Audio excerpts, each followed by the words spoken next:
Baiklah, kita ketemu lagi dalam kuliah daring, kuliah online, mata kuliah manajemen risiko. Karena kuliah kita ini kuliah daring dan menggunakan media YouTube, diharapkan Anda untuk mengklik subscribe dan tanda lonceng di channel YouTube ini demi kelancaran pelaksanaan proses belajar mengajar kita selanjutnya. Terima kasih. Mata kuliah manajemen risiko, kuliah ke-10, pemindahan risiko kepada asuransi. Asuransi dan risiko.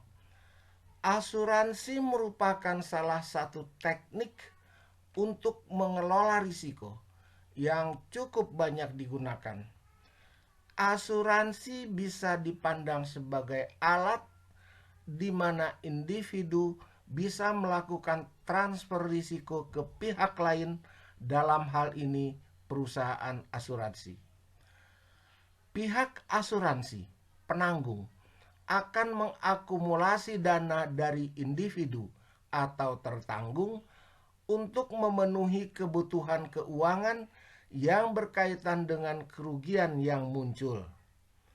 Pengertian semacam ini mengandung dua kata kunci, yaitu transfer risiko dan sharing kerugian. Usaha asuransi adalah usaha perlindungan. Satu, dari pihak tertanggung, asuransi bisa dilihat sebagai kontrak di mana tertanggung bersedia membayar premi tertentu, dan sebagai gantinya perusahaan asuransi atau pihak penanggung bersedia membayar sejumlah uang tertentu sebagai kompensasi atas kerugian yang diderita pihak tertanggung. Yang kedua, usaha asuransi merupakan mekanisme yang memberikan perlindungan pada tertanggung apabila terjadi risiko pada masa mendatang. Ketiga, apabila risiko tersebut benar-benar terjadi, pihak tertanggung akan mendapatkan ganti rugi sebesar nilai yang diperjanjikan antara penanggung dan tertanggung. Keempat, mekanisme perlindungan ini sangat dibutuhkan dalam dunia bisnis yang penuh dengan risiko. Secara rasional, para pelaku bisnis akan mempertimbangkan untuk mengurangi risiko. Definisi asuransi.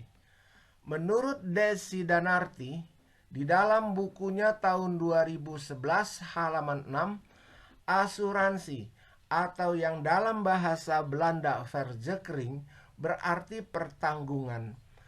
Ada dua pihak yang terlibat dalam asuransi, yaitu pihak yang sanggup menanggung atau menjamin bahwa pihak yang lainnya akan mendapat penggantian suatu kerugian yang mungkin akan ia derita sebagai akibat dari suatu peristiwa yang semula belum tentu akan terjadi atau semula belum dapat ditentukan saat akan terjadinya. Definisi menurut undang-undang. Asuransi atau pertanggungan adalah perjanjian antara dua pihak atau lebih, dengan mana pihak penanggung mengikat diri kepada tertanggung dengan menerima premi asuransi, memberikan penggantian kepada tertanggung karena kerugian, kerusakan, atau kehilangan keuntungan yang diharapkan, atau tanggung jawab hukum kepada pihak ketiga yang mungkin akan diderita tertanggung yang timbul dari suatu peristiwa yang tidak pasti, atau memberikan suatu pembayaran yang didasarkan atas meninggal atau hidupnya seseorang yang tertanggung.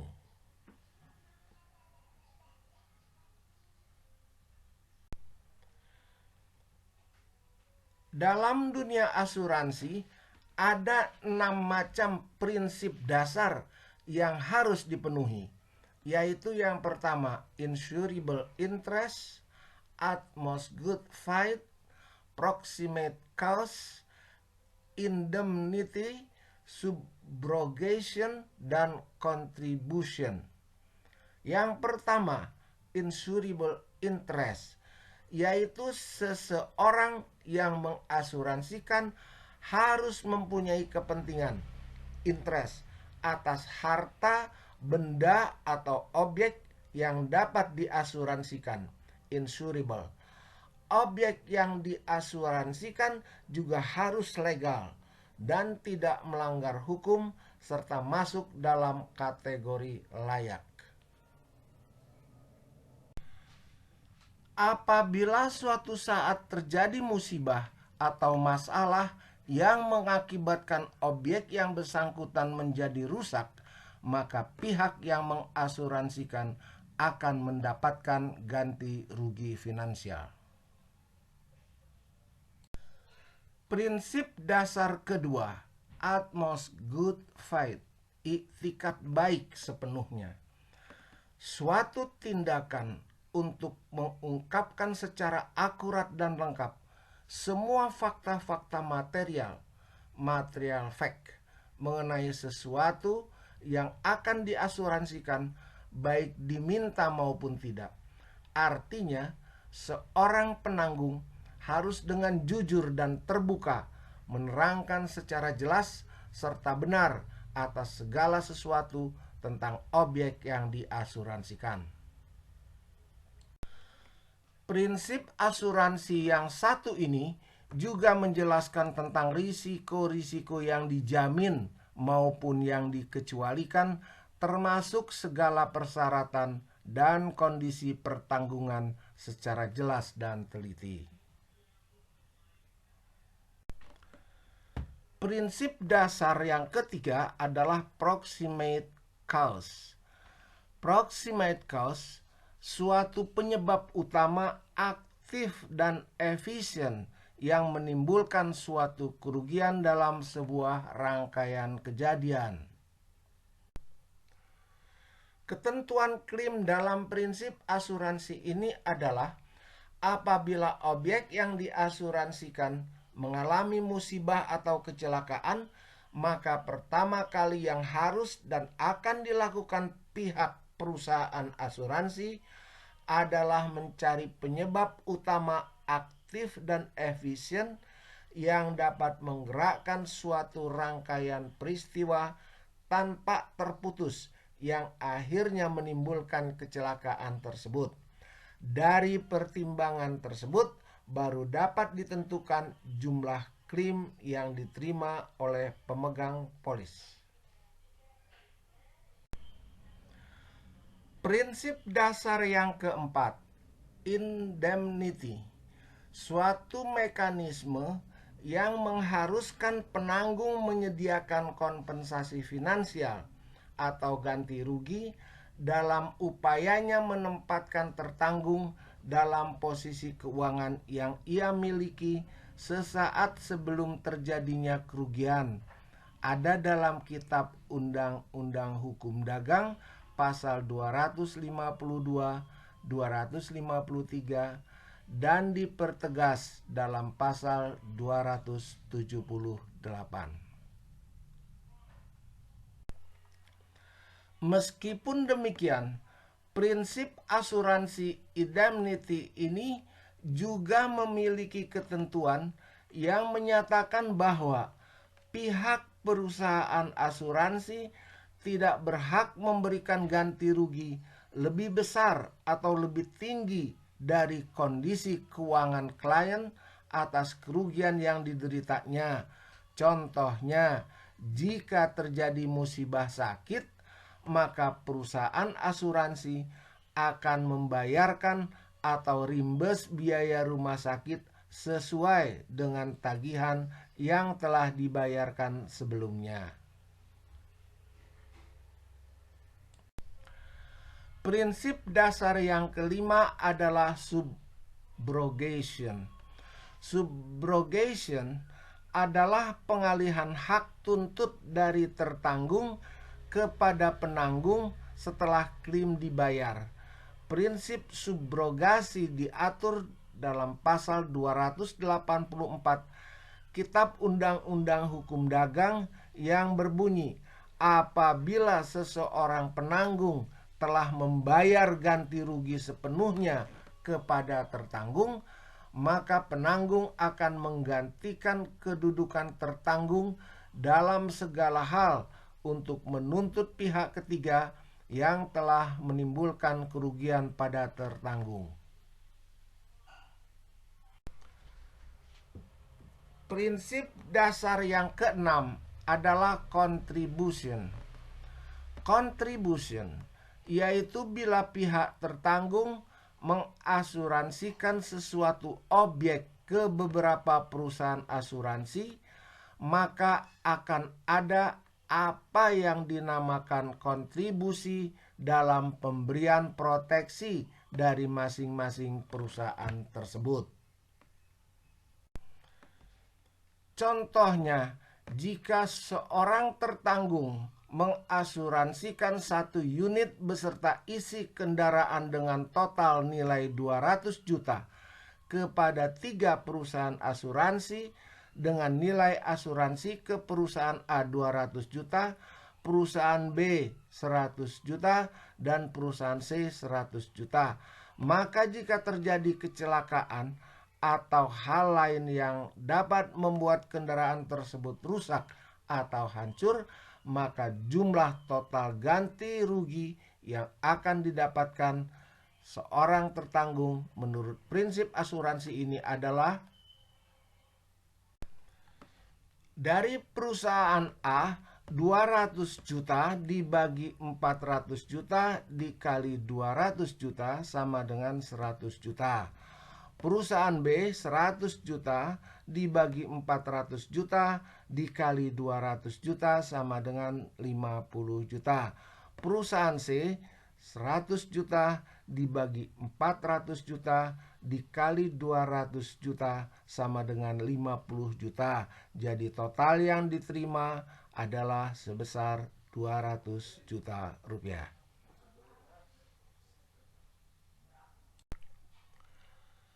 Syarat yang dapat diasuransikan: 1. Financial value. Harus dapat dinilai secara finansial, artinya objek asuransi atau sumber daya yang diancam oleh risiko harus dapat diukur dengan uang secara objektif, sehingga apabila terjadi kerugian juga dapat diukur dengan uang. Lazimnya pengukuran dari aspek finansial adalah nilai objektif dan bukan nilai subjektif atau sentimental value. Untuk benda-benda yang mempunyai nilai subjektif dalam praktek asuransi sering dilakukan kesepakatan terlebih dahulu antara nasabah dan perusahaan asuransi dengan metode kesepakatan nilai pertanggungan atau agreed value. Syarat yang dapat diasuransikan yang kedua adalah fortuitous. Karakter ini berkaitan dengan peristiwa yang menimbulkan kerugian, di mana peristiwanya harus bersifat tiba-tiba, sudden, accidental, tidak terduga, tidak dikehendaki oleh tertanggung, dan bukan peristiwa yang bersifat gradual. Dengan demikian, kerusakan objek atau kerugian yang dialami tertanggung sifatnya adalah accidental damage, bukan gradual damage seperti korosi, karat, luntur, dan lain-lain. Besi yang diletakkan di luar akan berkarat gradual, sehingga risiko seperti ini tidak bisa diasuransikan. Ban yang gundul bukan sudden. Mobil yang diparkir di luar atau tidak dikunci juga bukan sudden. Syarat yang dapat diasuransikan yang ketiga adalah homogeneous exposure. Karakteristik dari objek asuransi harus merupakan sumber daya yang eksistensinya atau keberadaannya cukup banyak dalam jumlah, model, tipe yang sejenis dan menghadapi risiko yang sama. Similarly, hal ini berkait dengan doktrin asuransi tentang law of the large number, hukum bilangan besar.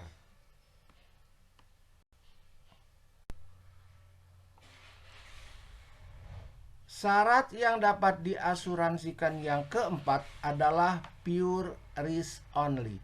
Risiko yang hanya mempunyai satu akibat, yaitu kerugian. Tidak ada orang yang akan menarik keuntungan dari risiko ini. Risiko ini jika terjadi akan menimbulkan kerugian, dan jika tidak terjadi tidak ada keuntungan. Secara ekstrim dapat dikatakan bahwa pure risk ini identik dengan musibah, contoh kebakaran. Syarat yang dapat diasuransikan yang kelima, particular and fundamental risk. Risiko ini disebabkan oleh peristiwa-peristiwa individual dan akibatnya terbatas. Sifatnya mikro, disebabkan oleh individu. Akibatnya juga mikro, oleh individu itu sendiri. Contoh pencurian. Suatu risiko yang sebab maupun akibatnya impersonal, tidak menyangkut seseorang. Kerugian yang timbul dari risiko yang bersifat fundamental biasanya tidak hanya menimpa seorang individu, melainkan banyak orang. Penyebab risiko ini di luar kekuasaan manusia dan akibatnya bersifat makro. Risiko fundamental dapat timbul karena sifat masyarakat di mana kita hidup dan adanya peristiwa-peristiwa fisik tertentu yang terjadi di luar kendali manusia. Contoh gempa bumi, perang, inflasi, dan lain-lain. Risiko seperti ini saat ini sudah dapat diasuransikan dengan syarat ada penambahan premi, karena semakin tinggi risiko semakin mahal. Syarat yang dapat diasuransikan yang keenam adalah reasonable premium. Premi yang dibayarkan seimbang dengan risikonya. Yang ketujuh, insurable interest, yaitu hak yang dimiliki oleh seseorang tertanggung untuk mengasuransikan objek pertanggungan karena antara tertanggung dengan objek yang diasuransikan ada hubungan secara finansial dan disahkan hukum. Dan yang kedelapan, not against public policy, tidak boleh bertentangan dengan ketentuan perundang-undangan yang berlaku.